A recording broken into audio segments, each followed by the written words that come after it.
of blame has been laid upon the egg lately. In fact, the egg is one of nature's most perfect foods, a low-calorie super source of protein that belongs in just about every young person's diet.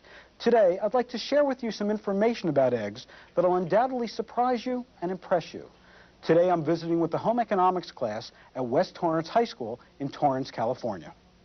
In fact, eggs are important, not only in our home economics class, but also in our physical education, art, science, and even mythology classes. Many ancient people believed that, in fact, the egg was the center of the creation of their civilization. One Egyptian legend, for example, has it that a sky goddess produced a huge egg, and it was from that egg that the earth and the sky was hatched. If you take the legend seriously, you might believe that the egg, in fact, even came before the chicken, but no one really knows which one came first. We do, however, know that eggs have played a key role in feeding people for many thousands of years. That's because eggs have always been healthy, versatile, and inexpensive. The perfectly packaged powerhouse of protein that few people can do without. Did you know that there's over 29 million laying hens in California alone? And those hens produced 6,738,258,240 eggs in last year alone? What do you all think about eggs? How many eggs do you eat a week? With a show of hands, how many of you eat eggs? How many of you eat them at least twice a week? Okay. How do you eat your eggs? Scrambled. I like them poached. I like them hard-boiled or scrambled. And I make them myself. Do you make them for other people in your family or just make them for yourself? I make them for my mom and my dad, and sometimes my dogs. My dogs like eggs too. Oh, yeah? Yeah. Anybody else have any other ways to use an egg? I use the egg whites to spread over a pie crust, and when you bake it, it browns the pie, top of the pie. Eggs were also a very important food during World War II. Meat and chicken were in short supply in order to feed our military. At home, eggs were plentiful, and they became the staple not only for breakfast, but for lunch and dinner as well. Today, eggs are treated with all the warmth that modern technology can provide. Workers handle and screen the eggs to make certain that they meet all the standards for the industry as well as our government. They are products of a sophisticated diet with feed formulators calculated by computer for each stage of the egg-laying cycle. Hens typically eat grain, sorghum, corn, soybean meal, alfalfa meal, calcium supplements, and vitamins. Natural grains and elements which are converted into a complete nutritious food, the egg. Why is the egg such a perfect food? How will it help my body? And mine. What's the whole issue about cholesterol? I'm going to answer all of those questions and also tell you an awful lot more about eggs. Eggs are nature's best source of high-quality protein. The average egg contains about 6.5 grams of protein. That's 12% of a teenage male's recommended daily allowance, 13.5% for a young woman's. And it's the kind of protein that contains a near perfect balance of the essential amino acids. Those are the building blocks of protein, which is crucial for our muscle development, especially during our teenage years. The quality of protein in eggs is second only to one other food, and that's mother's milk. Today, everyone is watching their weight, and eggs are very big with teenagers because eggs weigh in at only 80 calories each. There is some saturated fat in the egg yolk, but less than in an oat bran muffin. That's really important because saturated fat is a main contributor to high cholesterol levels in the body. What do you know about cholesterol? That it's bad for you. I know that it limits the flow of blood to the bloodstream and that it's a contributor to heart disease. How many of you have ever had your cholesterol checked? Lisa, why did you have your cholesterol checked? I had my cholesterol checked because high blood pressure runs in our family, and I heard cholesterol gives you high blood pressure. And I'm an active person because I'm in sports, and I didn't want anything to happen to my heart to where I couldn't, function right. That's why. Do you remember what your cholesterol level is? No, I don't. For the past few years, we've been in the grips of cholesterol mania. Medical experts and the media have bombarded us with information that has warned us that foods that are high in cholesterol will raise our blood cholesterol level. That can increase the risk of heart disease. New research, however, has indicated that many of the reports that we've heard have been misleading. Let's now visit with Dr. Donald McNamara, a leading expert in cholesterol metabolism research who has come up with some interesting revelations about the egg. Dr. McNamara is with the Department of Nutrition and Food Science at the University of Arizona. One of the things we hear a lot about cholesterol, and we think cholesterol is bad. But in fact, the body really needs cholesterol to be healthy. It's a very important part of how the body functions, how we build nerves that are involved in brain function, how we absorb the nutrients that we get from our diet, and it really is part of the natural building blocks that we have in the body. I think many people are concerned about cholesterol and what cholesterol means in terms of heart disease and how that relates to their diet. But in fact, every single day your body makes 3 to 4 times as much cholesterol as any of us get from what we eat. And that's where most of the cholesterol in our blood comes from. We have a very big concern about dietary cholesterol. We see a lot of products that say cholesterol-free or no cholesterol because we're concerned that cholesterol in the diet will increase our blood cholesterol. But what studies have really shown are that for most of us, when we eat cholesterol in our diet, our body responds very well by decreasing the amount we make. So there's a very nice balance between what we get in our diet and what our body produces.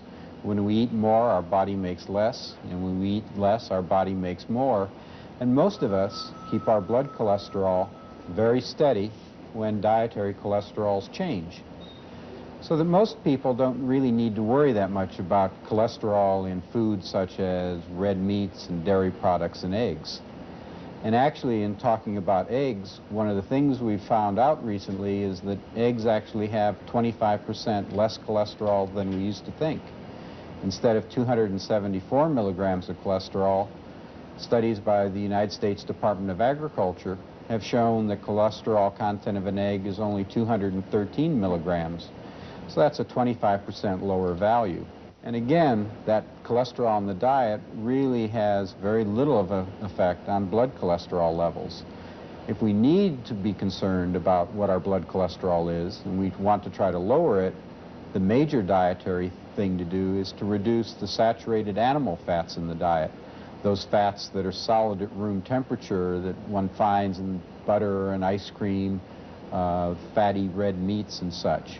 Those really have much more of an importance in our diet to try and lower blood cholesterol than whether or not we have dietary cholesterol, whether or not we eat cholesterol-rich foods like eggs. And actually, the egg has very little saturated fat in it. Since most people, I think, today are concerned about what's their risk for heart disease and whether or not their blood cholesterol levels may be high, if they want to reduce their risk, first they should find out what their blood cholesterol level is. If it is high, then try to lower it by reducing saturated fat in the diet. But don't just stop there. Also pay attention to whether or not you smoke, whether or not your blood pressure is high, whether or not you get enough exercise, and are you overweight? Do you need to lose weight? Because one real risk factor for heart disease in a lot of people is the fact they're simply overweight and don't get enough exercise. So we need to look at all the risk factors, not just blood cholesterol level, not just an approach that tries to say cut out dietary cholesterol. Look at all the risk factors, decrease saturated fat in the diet if you need to reduce your blood cholesterol level, and probably pay less attention to dietary cholesterol than all the media and all the press would try to convince us we need to. Thanks, Dr. McNamara. What kind of foods contain cholesterol? Only the foods that come from animals, like beef, chicken, eggs, and milk. What about plants? Do they have cholesterol? No, plants don't have cholesterol. Now, Dr. McNamara talked a lot about how the body reacts to the cholesterol in eggs. When we eat eggs, even a lot of them, it gives our body a signal to stop producing its own cholesterol. So if your blood cholesterol level goes up, it's usually only a temporary thing because our body compensates. What about French fries? Do they have cholesterol? No, French fries don't have cholesterol because they're made of potatoes, oil, and salt, none of which are animal-based products. But they may be very high in saturated fat, depending on the type of oil that's used. And the saturated fat is what can trigger cholesterol production in the body. So now we've cleared up the mystery of what's in an egg. Now let's talk about how eggs make their way from their hens to our stores and homes. On today's farms, eggs are gathered around the clock. Those that are broken or cracked are set aside. The rest are trucked in flats within minutes to the racks of a central processing room where they're cooled to about 50 degrees Fahrenheit, a critical step in maintaining quality. The eggs are then washed with a hot water and mild sanitizing agent. And then they're candled under a strong light, at which time cracks, weak shells, broken yolks, and blood spots are detected. Those eggs that pass the candling test are given a thin coating of odorless, tasteless mineral oil, which helps seal the egg's 17,000 tiny pores to slow down the escape of carbon dioxide from the egg and to keep oxygen from seeping in. This helps retain the freshness and the quality of the egg and keeps the egg from absorbing odors of other foods that might be stored nearby. How do you pick eggs in the supermarket? Well, you can pick the kind you want of eggs, because there's brown and white, and then check the box to see if there's any cracked ones and see if they're all right. Are there different types of eggs? Yeah, they're different sizes, and there's 2 different colors. Eggs are graded for size and quality before they reach the store, and you should know from the start that size has absolutely nothing to do with quality. There are 6 egg weight categories set by the U.S. Department of Agriculture, and they've been the same since 1930. Jumbo, extra large, large, medium, small, and peewee are all the sizes that we can find in our supermarkets today. 2 peewee eggs equal 1 jumbo. Large eggs are usually the right size for household uses, and in most cases, recipes in standard cookbooks are based on the use of large eggs. To be graded AA, the yolk must be intact and standing high. The white must be fixed and full, and the air cell must be very small. In a grade A egg, the white is thinner and tends to be more spread out, and the yolk appears flatter. Neither AA or A may have dirty or cracked shells. They should not have any meat or blood spots either. The grades of the egg have no bearing on the nutritional value of the egg. People choose the eggs that they like best. Higher grade eggs are best for frying and poaching because the white is thicker and it holds the yolk in place, keeping it from breaking more easily. Lower grades are particularly well suited for scrambling or for use as ingredients in other cooked foods, such as bakery products and custards. The eggs that don't make the grade for the supermarket are still perfectly good for our consumption, so they're broken to be sold as liquid or further dried processed eggs for use in restaurants, bakeries, and other foods. There are eggs with white shells and eggs with brown shells, and there's no difference between them in terms of quality, nutrition, and taste. The color of the shell is determined by the breed of the hen. What about the color of the yolk? Sometimes the yolks are a deep yellow color. Other times they're paler. The color of the yolk depends on what the hen's been eating. Hens that eat grass, yellow corn, and alfalfa lay eggs with darker yolks than those hens that are fed mainly wheat. There are no difference in quality, taste, or nutritional value. I recently cracked open an egg and found this terrible-looking blood spot. What is that? It's a naturally occurring blemish that may be caused by the rupture of a blood vessel on the yolk surface during the formation of the egg. The spots in no way affect the taste or food value of the eggs. Simply remove the spot before you cook it. You know that yucky, stringy stuff that is sometimes on the side of the yolk? What is that?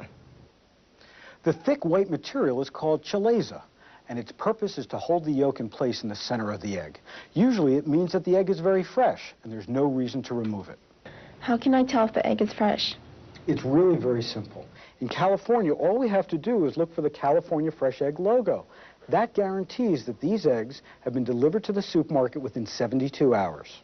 My mother always takes the eggs out of the carton and puts it in that special compartment in the refrigerator. Is that a good idea? No, and you've brought up a very important issue. Eggs are very perishable, and they must be kept under refrigeration at all times to maintain their quality. But they should be refrigerated in their cartons, which are specially designed to insulate the eggs and maintain their freshness. They should be stored large end up to keep the air sac small. Fresh eggs stored this way can be kept for up to 5 weeks without any loss of nutritional value. There's no question that if you have eggs in the kitchen, you'll never be at a loss of something interesting to eat. Take advantage of eggs. They are truly one of nature's masterpieces, a neatly prepackaged container of high-quality protein that belongs in almost every young person's diet.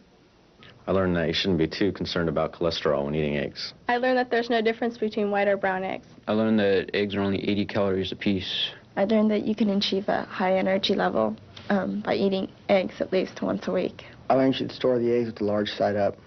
I learned that eggs may help you live a healthier life. I learned that eating eggs are very good for you and are good in protein. I learned that eggs are very nutritious. I learned that eggs are kept more fresh by leaving them in the carton than what the refrigerator provides. And you should eat one daily.